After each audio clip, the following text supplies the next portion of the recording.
In just 5 minutes, let me show you a cable climbing robot that integrates both safety and rescue mechanisms into a single system. First, let's start with a very practical question. If a robot working high above the ground actually fails, who's going to bring it back down? This is where the system becomes truly interesting. From the very beginning, the designers assume that failure will happen. And instead of treating it as an edge case, they make what happens after failure a core part of the design. So rather than building just a single robot, the research team developed an entire partner-based system. The first one to enter the scene is the primary workhorse, the cable maintenance robot. You can think of it as a mobile toolbox hanging from a high-altitude cable. It's an 8-wheel climbing platform, equipped with a robotic arm at the front and carrying a full set of operation modules on its body: spraying, welding, grinding, and inspection, all in one machine. This robot is responsible for the long-term, repetitive, and often tedious, but absolutely essential maintenance tasks. But here's the real question. What if this robot gets stuck or loses power entirely? That's when the second role steps in, the cable rescue robot. It's not meant to stay on the cable permanently.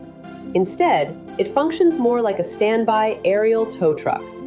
The rescue robot is built on the team's previously developed commercial climbing platform, CC Robot, and enhanced with a movable gripper and a vision module. When the maintenance robot becomes trapped and sends out a distress signal from high above, the rescue robot is activated. It climbs along the cable toward its disabled partner, uses vision to identify a suitable grasping point, aligns itself, clamps down, and then tows the entire robot back to the ground.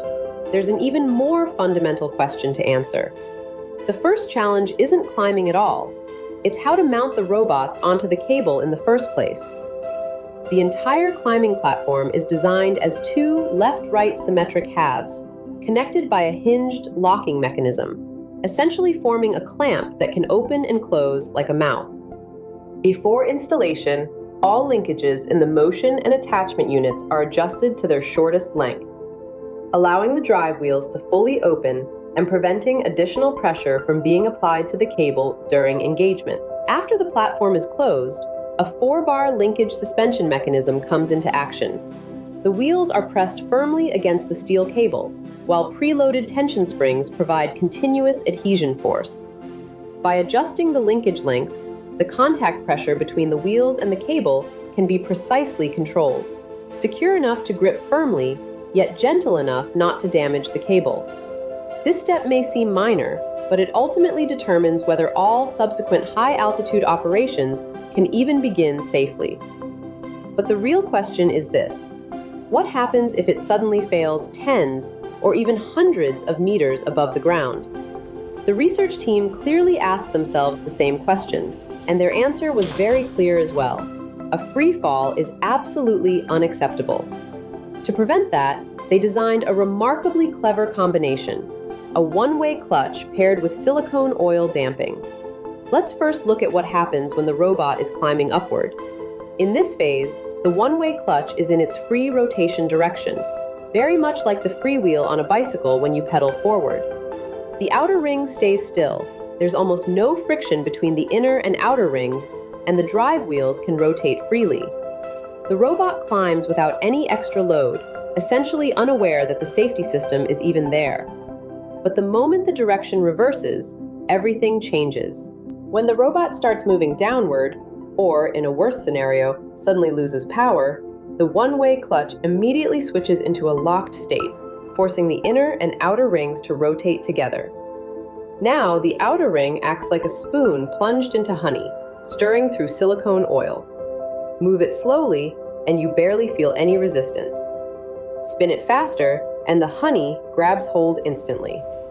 The more viscous the oil, and the faster it's stirred, the greater the resistance becomes.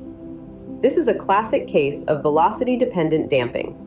According to the experiments reported in the paper, this variable damping safety descent mechanism reduces the robot's maximum falling speed from 1 meter per second to just 0.1 meters per second, while extending the descent time from 5 seconds to 45 seconds.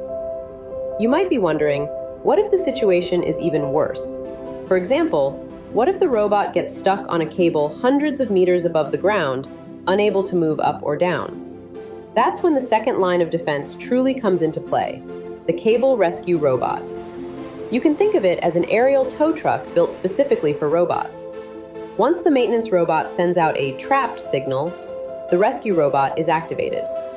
With its hook kept in an open position, it climbs along the cable toward the target. As it gets close, it doesn't grab blindly. Instead, it uses its vision system to align with a capture rod on the maintenance robot, then fine-tunes the gripper's position along a circular track. Align, clamp, and lock, all in one smooth sequence. Once the capture is secure, the rescue robot begins towing its disabled partner, step by step, all the way back to the ground. But the team didn't stop there. They even considered the most extreme scenario. What if the maintenance robot's own gripper fails, jamming itself onto the cable so tightly that the forces involved are too large for even the rescue robot to pull free? The solution may sound a bit brutal, but it's extremely effective. Make it let go. Inside the robot, the team integrated heating elements and a fusible alloy.